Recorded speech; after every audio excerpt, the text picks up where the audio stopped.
Hello everyone, कसे आहात तुम्ही सर्वजण? आय होप तुम्ही सर्वजण खुश असाल, आनंदी असाल. मागच्या व्हिडिओमध्ये आपण बघितलं होतं की इमर्जन्सी फंड किती असला पाहिजे आणि का असला पाहिजे. आफ्टर युअर ऑल रिस्पॉन्सेस मला पर्सनली सुद्धा काही मेसेज आले की इमर्जन्सी फंड का असावा, किती असावा, तो कसा कॅल्क्युलेट केला जातो हे तर आम्हाला अंडरस्टँड झालेलं आहे.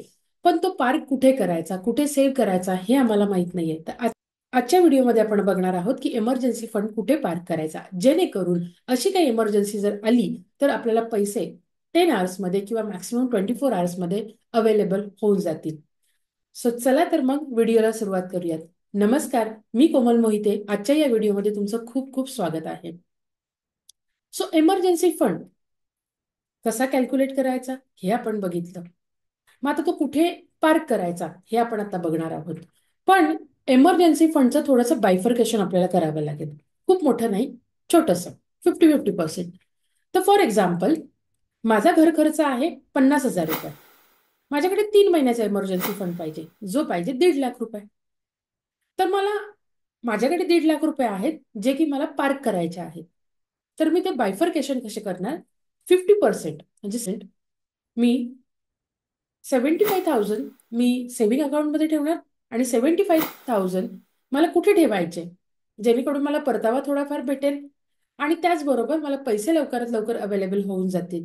हे सुद्धा आपल्याला आता अंडरस्टँड करायचं आहे, जे आता आपण या व्हिडिओमध्ये करणार आहोत. सर्वात पहिलं येतं आणि महत्वाचं ते म्हणजे तुमचं सेव्हिंग अकाउंट. सेव्हिंग अकाउंट पहिलं एक असतं, जर तुम्ही सॅलरीड असाल तर तुमचं saving account, sorry, salary account असेल. जर तुम्ही बिझनेस ओनर असाल तर तुमचं करंट अकाउंट असेल. आणि एक तुमचं सेव्हिंग अकाउंट सुद्धा असतं, जे अकाउंट तुम्ही तुमच्या फॅमिली सोबत किंवा जॉईंट अकाउंट ओपन करता, किंवा तुमचं एक इंडिव्हिज्युअल अकाउंट असतं. त्या अकाउंटमध्ये सुद्धा तुम्ही तुमचा इमर्जन्सी फंड सेव्ह करू शकता. पण मग त्याचे फायदे काय आहेत? आपल्याला लिक्विडिटी लवकर भेटते, म्हणजे लवकरात लवकर आपण पैसे त्याच्यामधून विड्रॉ करू शकतो. त्याचबरोबर सेव्हिंग अकाउंटमध्ये पैसे तुम्ही 3 महिने, 6 महिने किंवा एखाद वर्ष ठेवल्यामुळे काही इंटरेस्ट सुद्धा बँक तुम्हाला त्याच्यामध्ये देत असते. त्याच्यानंतर त्याच्यामध्ये तुमचे पैसे जे असतात ते तुमचे सेफ राहतात, सुरक्षित राहतात. त्यामुळं सेव्हिंग अकाउंटमध्ये सुद्धा तुम्ही तुमचा इमर्जन्सी फंड सेव्ह करू शकता. नेक्स्ट, फ्लेक्झी फिक्स डिपॉझिट, ज्याच्यामध्ये सेव्हिंग अकाउंटपेक्षा थोडाफार इंटरेस्ट हा जास्त भेटतो. गरज लागल्यास पैसे तुम्ही लगेच काढू शकता. आणि मोस्ट इम्पॉर्टंट, याच्यामध्ये तुम्हाला एक फिक्स अमाऊंट ठेवण्याची गरज असते. आता सेव्हिंग अकाउंटमध्ये कसं आहे की तुम्ही 50,000 ठेवले तरी चालतील, तुम्ही 25 ठेवले तरी चालतील. पण फ्लेक्झी फिक्स डिपॉझिटमध्ये काय आहे, तुम्हाला एक अमाऊंट फिक्स करावी लागते. 3 महिन्यांसाठी, 6 महिन्यांसाठी, 1 वर्षासाठी तुम्हाला ती अमाऊंट फिक्स करावी लागते. त्याला म्हणतात फ्लेक्झी फिक्स डिपॉझिट. त्याचा उपयोग तुम्ही ॲज अ इमर्जन्सी फंड म्हणून सुद्धा करू शकता. Next and most important, liquid mutual fund. आपल्याला म्युच्युअल फंड म्हटलं की शेअर मार्केट आठवतं. म्युच्युअल फंड म्हटलं की मार्केटमधले अपडाऊन्स आठवतात.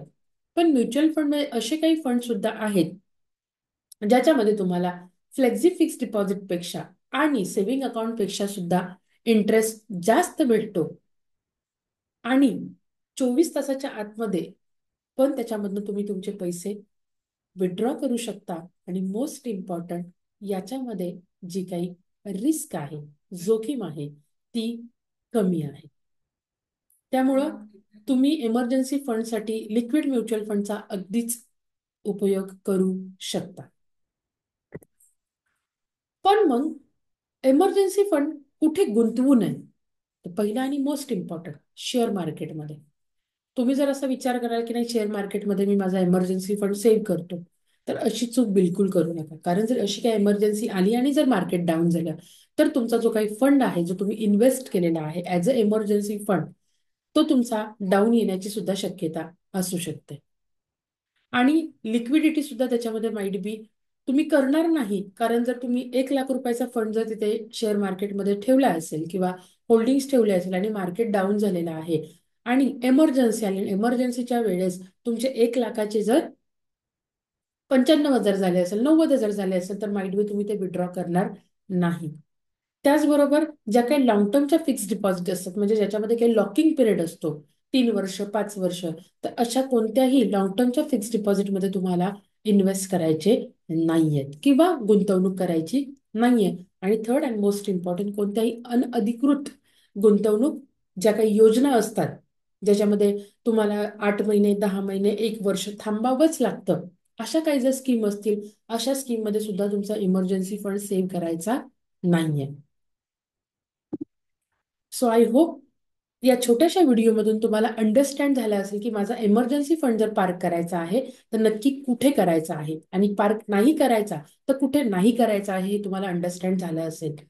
चला तर मग, इमर्जन्सी फंड आतापर्यंत बनवला नसेल तर पटापट तुमचा इमर्जन्सी फंड कॅल्क्युलेट करा आणि अशा ठिकाणी तुमचा इमर्जन्सी फंड पहिले तर सेव्ह करा, जेणेकरून जर घरामध्ये काही अशी इमर्जन्सी, मेडिकल इमर्जन्सी आली किंवा घरातले तुम्ही कमवणारी एकमेव व्यक्ती असाल आणि तुम्हाला आजारी पडल्यामुळे 3-6 महिने जर डॉक्टरांनी बेड रेस्ट सांगितली किंवा तुम्ही जॉब सोडण्याचा विचार करत असाल, तर अशा केसमध्ये तुमच्याकडे इमर्जन्सी फंड असणं गरजेचं आहे. व्हिडिओ आवडला असेल तर तुमच्यापर्यंत न ठेवता तुमच्या फॅमिलीसोबत, तुमच्या फ्रेंडसोबत, तुमच्या नातेवाईकांसोबत, तुमच्या रिलेटिव्ह सोबत शेअर करायला विसरू नका, कारण त्यांनी सुद्धा त्यांचा इमर्जन्सी फंड जर बनवला नसेल तर त्यांना सुद्धा हा व्हिडिओ हेल्प करेल. व्हिडिओ जर आवडला असेल तर लाईक करा, कमेंट करा. व्हिडिओ शेवटपर्यंत बघितल्याबद्दल खूप खूप धन्यवाद. भेटूयात नेक्स्ट व्हिडिओमध्ये. बाय.